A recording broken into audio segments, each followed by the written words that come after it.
The release of rapper KTS Dre from Cook County Jail took a tragic turn when he was shot moments later, along with 2 women.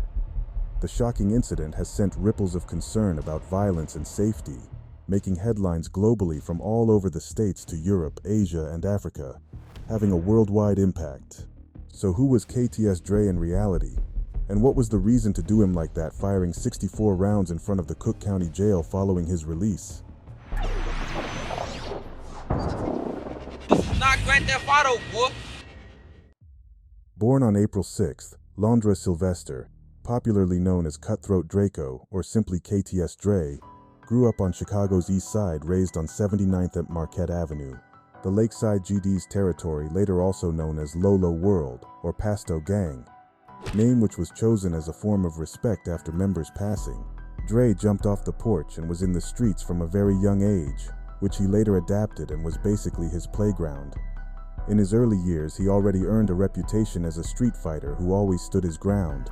Before the entire area was turned into a battlefield, the whole East Side would hang in the POCKETTOWN and Lakeside. Dre had an older brother named Earl, and beside that, he also had younger brothers Vinnie, KJ, and KTS Vaughn, who was known stepper and a rapper. Beginning with Earl, later Dre and his younger brothers eventually following the same footsteps, joining the gang. But Dre not only had 4 brothers but 2 sisters as well. Dre, who is also related to Zico, his cousin. Real name Isaiah Walker, originally from POCKETTOWN, but later moved out and became a respected and well-known member of 051 Young Money. While his 3 younger brothers had a different father, Vincent Davis Sr., also known as Big Vinnie, who was an OG around the East Side from E-Block Crazy, a set of conservative vice lords. Dre had different father, also known as Shy City Jeff. In spite of this, Big Vinnie was close with Dre and treated him like his own. Family was Dre's first priority. He was close to all of his siblings and never let them down because they meant the world to him. As he hopped off the porch, he started hanging around big dogs like Lil Les, who is also allegedly responsible for a murder of Jarvis Smith, after whom the Jarrow City set was later named in his honor. Lil Les later arrested in 2007 on 2 charges of aggravated battery with a firearm in the Woodlawn neighborhood.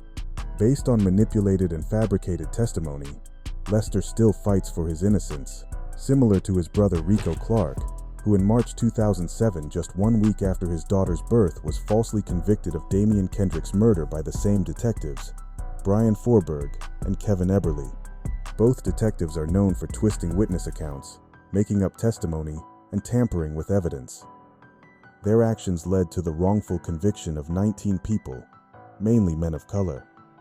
This trend has been documented in numerous civil litigations and ongoing appeals. KTS Dre was deep in the streets and had a long criminal history. On May 20th, when he was 18, he was arrested for the first time. For minor charges at first, but eventually things got worse and worse.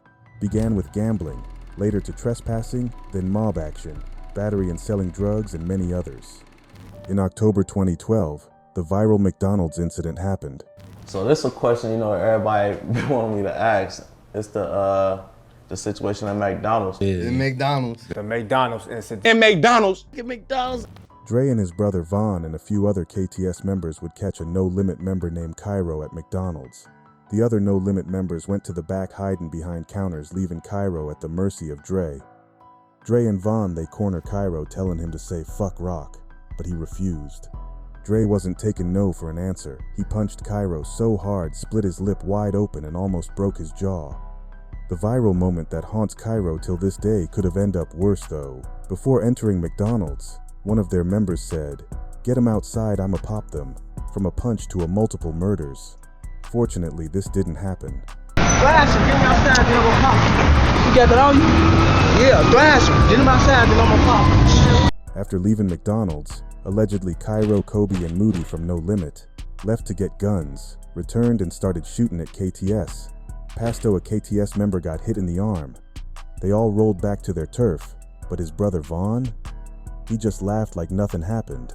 Afterwards, KTS members would make fun of the incidents and clown NLMB. A week later after this incident, compared to Dre's previous charges, this one would be more serious, and that would be first-degree murder. On October 29th, around 10:30, a week after the McDonald's incident, father of 4 Carlos Alexander, who is also known as Big Loss from NLMB, was walking from the store to his home when 2 males approached and opened fire. Big Loss ran to his house's door. He was struck once in his right shoulder and once in his hand. Unfortunately, he did not survive his injuries after being later transported to Northwestern Memorial Hospital. At 11:15 a.m., he was pronounced dead. 7 months later, KTS Dre was eventually arrested for the murder of Big Loss. He was considered one of the shooters, but later one of the witnesses claimed that Dre had circled the block multiple times and mentioned that he's known as one of the shooters from Lakeside. So Dre had things going on even before just never got caught. The witness concluded by stating that he believes Dre dropped off 2 men to kill Big Loss, and that Dre is a younger member of the Lakeside gang engaged in a gang war. After looking through a photo array, the witness identified the driver as Londre Sylvester, aka KTS Dre. Due to a lack of evidence, he was able to beat these charges. After some time, police identified one of the shooters, also known as Mac Main from Lakeside, who was also found guilty of killing Rock and Alamo from No Limit, after watching video footage of the incident. On July 18, 2016, Adonis Johnson would turn himself in for the murder. He said, "I want to give the family peace," adding that he is a Christian and wants to tell the truth. "I wasn't accompanied by anyone. I did this by myself." He also said he didn't know Big Loss and that it was a case of mistaken identity. But unfortunately, he was shot and killed months later on November 29, 2016. Some say that he simply took the blame for someone else, and others say that he just kept it real and didn't snitch when he said he did it by himself. Let me know what y'all think, but let's get back to Dre. Cause 2012 was actually the year when KTS Dre was about to start his music career. But since he was too busy in the streets, putting pressure on his ops and making money by slanging and stealing, there was never time to actually drop any song. We don't know what it's called, we don't know what we gonna do with it, we know it's dropping, nigga. And we finna, hey, matter of fact, I got a mixtape coming out, folk, called 2T Killer, folk, called No Love for the Hooks.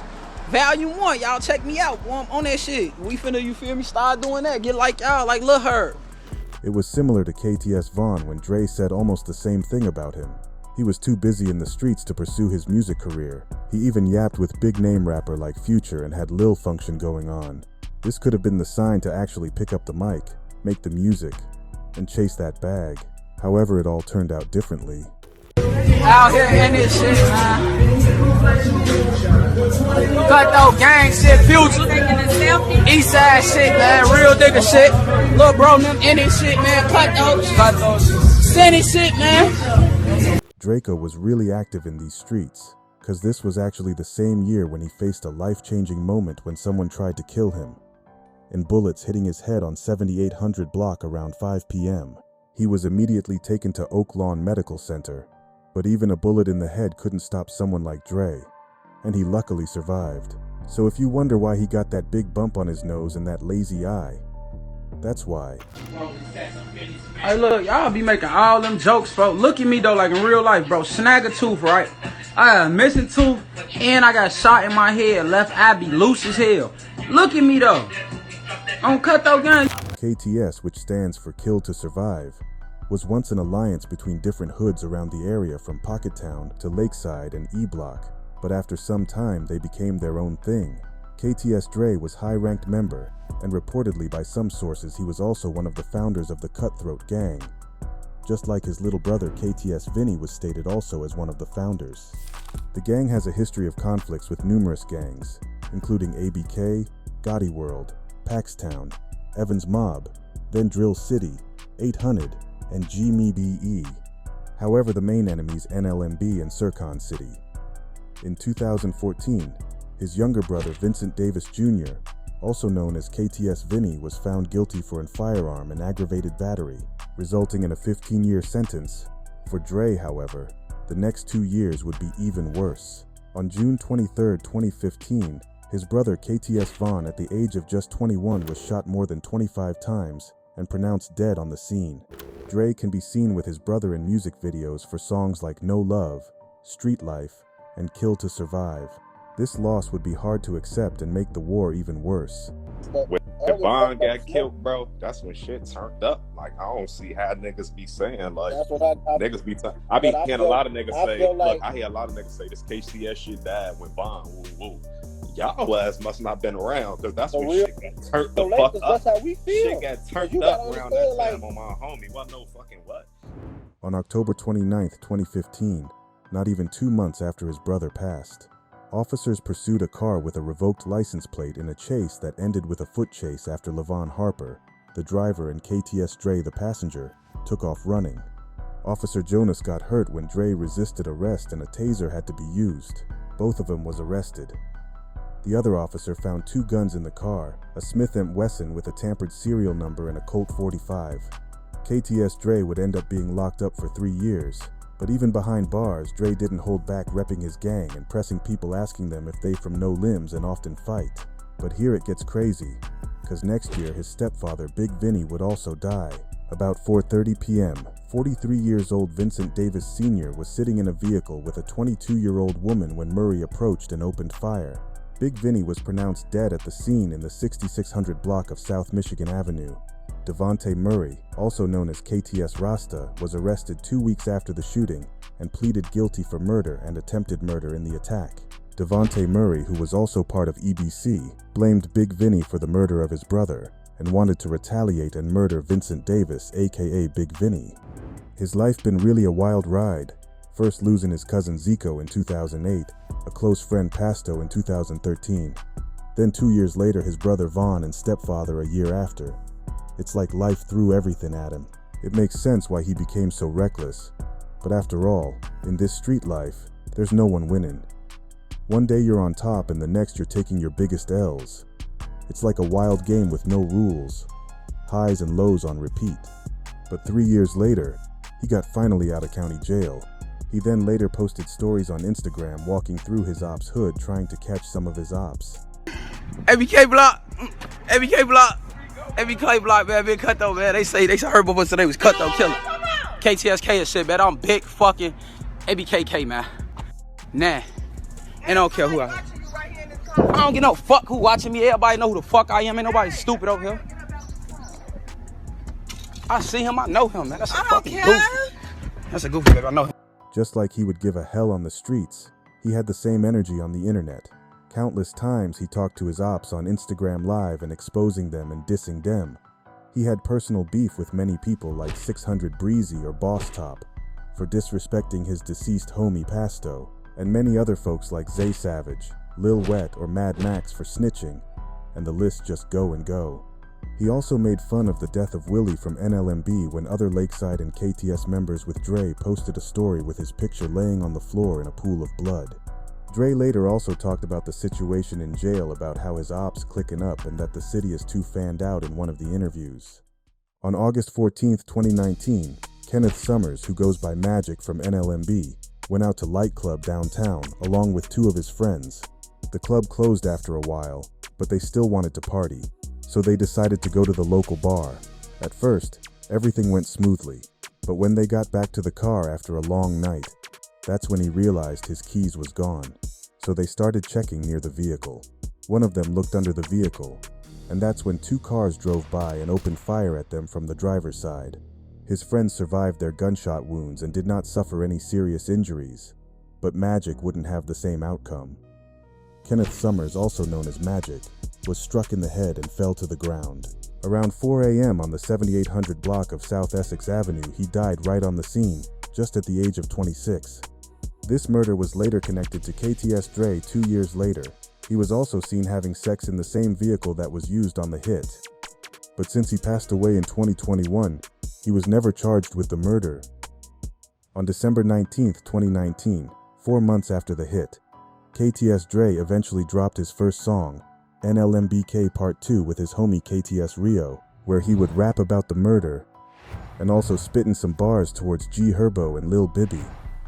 Sadly, he never dropped the other songs he had recorded, save from this one. But you can find some of the songs on this YouTube channel. But as he was active, it wouldn't take too long to get himself back in jail. So on April 27, 2020, acting on a tip about an armed individual at the gas station in a white Jaguar at 8300 South Halsted Street, officers found KTS Dre with a firearm on his lap in the running vehicle at 8 p.m. Dre crashed into a police car after trying to escape. And still, after verbal commands, he didn't go the easy way, so they tried to get him out of vehicle, which took 8 police officers to get him finally out. He would end up with a bloody nose and been arrested. A loaded Glock 19 was recovered. On January 28, 2021, Gregory Jackson, also known as Lil Greg from NLMB, was reportedly spotted by POCKETTOWN member Free Band Bobo while sitting in the chair at Barbershop Studio 19 on State Avenue getting a haircut. It wouldn't take too long when a Volvo pulled up and another masked-up male walked up into the barbershop, went to a bathroom for a couple of minutes, and later walked to Lil Greg and shooting him right into the head. And while Lil Greg was not a shooter, he had a reputation for getting money. He was a close friend with HERBO and often called themselves Twin, and also been a role model for shorties from the block. On February 2, 2021, just a few days later, Christopher Mosley, a member from POCKETTOWN GDs who also go by CK, was arrested when he was found with a gun during a traffic stop in the same car that was used on the hit, and with the same gun that killed Lil Greg. The gun was, according to CK, bought from soldiers, so it wasn't clear if he really killed Lil Greg, but he would face gun charges. However, on July 27, 2022, the charges was dropped. Back when Lil Greg passed away, KTS Dre was already on house arrest with limited time outside. He posted on Instagram that they not responsible for the hit, but some believe he was the one who gave the green light. But again, this is just a rumor. Later, he went live and dissed him multiple times, referring to the barbershop. I need to see the barber, nigga. That's what I need. I need to see my barber. Fuck, I got my shit looking fucked up. You at? You can't even get a haircut in peace. Oh, ass scary as hell. Go get a haircut. You scary. Go get a haircut. Hey, look, when last time you been to the barbershop? You need to look like you need a haircut. No, I don't need no haircut, yeah. I'm good. You just want me to show my, I'm good. I bet you niggas ain't, I bet you would never have to go to another barbershop again in your life. Stop that. Where y'all at? We go to Margarita every day. PTSD. But even the house arrest wouldn't keep Dre out of trouble, and as soon as the police found out about his activities, he was sent back to jail. And that leads us to July 10th, 2021, when KTS Dre got finally released and walked out of Cook County Jail on bail while wearing an ankle monitor. But what seemed like a good day at first was actually a disaster. Right after he got out, a black Infiniti and a white BMW pulled up, and 2 fully masked up males hopped out of each vehicle and opened fire at all 3 individuals, letting off 64 shots. One witness heard one of the shooters say, let's go," while the other was still firing shots. KTS Dre is shot over 30 times along with 2 women. Both of the shooters hopped back in the vehicles and takes off, both cars in different directions. The 2 females who were also shot were taken to Stroger Hospital and luckily survived. But that wouldn't be the case for King Kutthroat, aka Dre. At 9:25 p.m., KTS Dre was pronounced dead at Mount Sinai Hospital at age 31. And it only goes to show how much of a threat he had to be. To pull off all of this, that someone would risk it killing him right in front of the jail and let off 64 shots. Where are cameras everywhere and police cruising around and taking people in and out of jail? Like they really made sure he's not coming back. And we can say that Dre really had the blueprint of how to move in the streets. Cause in this way of life, you're lucky if you turn 15, especially if you're so big target. One thing is also that it looks like Dre was ready for this moment to come, since even before he was live on Instagram and folks always warned him to leave the town and that they're coming for him. And he just say they wish they did. Bro, you need to leave the city, unless they gonna get you. What? I don't know nothing about that. All that I'm gonna get you sucker shit, I don't know nothing about that. Sooner or later. Sooner then, nigga. Sooner than later, y'all. I'm tired of this shit. Come take me out this shit, cause I can't take it no more. Sooner than later then, you bitch ass niggas. Y'all be pissing me off with that shit. For y'all been threatening me for 20 years, fuck. It's y'all bitch ass on. They gonna stand over you. I can't wait till they do it. Dre was a highly respected and feared member who always made sure his homies good and that they eat good and everything. He was really a definition of a gangster, and a lot of people gave him credits for that. But he was in the streets for real, though. I give him that. He was in the streets. He was definitely in the streets. He was a motherfucker who was known in the streets, you know, before he, I didn't even know he rapped, to be honest with you. Every time he was just kind of rapping, I'm like, nigga, when? The fuck's all he made? The fuck's all he made? Like, he was just known in the streets, you know, he was one of the motherfuckers who was pretty active. Yeah, Dre. I had a. We was cool. I respected Dre Gangster. I respected Dre. And more than anything, a beloved son and brother, and most importantly, a loving father. When his sister India spoke about his death later, she claimed that he had been backdoored, and also released the song Letter to Londre in memory of her brother. There's no doubt that this attack was planned, since they knew exactly at what hour and which day, and there are two versions how. The first version is that someone in the jail saw him getting him out after going through the hall, so they made that phone call. Since it takes over an hour before your release is processed, this gave enough time to prepare all this. And now the other version. According to a few people before his family paid the bail, Dre asked some of the inmates if they could borrow him bail money, or if they know someone. This would provide enough information to the wrong person to plan the entire attack, or someone who just overheard the convo. The investigation is still ongoing, so there's not much information about how it really was. A lot of people put blame on NLMB for the hit, being get back for Lil Greg. But it gets crazier, cause the two women shot were supposedly to be his mother and sister, but some say it was his mom and fiancé. The fact that his loved ones who had nothing to do with that type of life had to witness it, and almost losing their own, and then his mother posting on Facebook that she can't even give him a proper funeral, not cause of money but cause of the people. As it's common in Chicago, his ops immediately began to mock his death, especially KIRO, who also for the first time went to McDonald's after the incident. But the truth is that nobody truly wins in this situation, and all of this do nothing but destroy the community, but especially the families.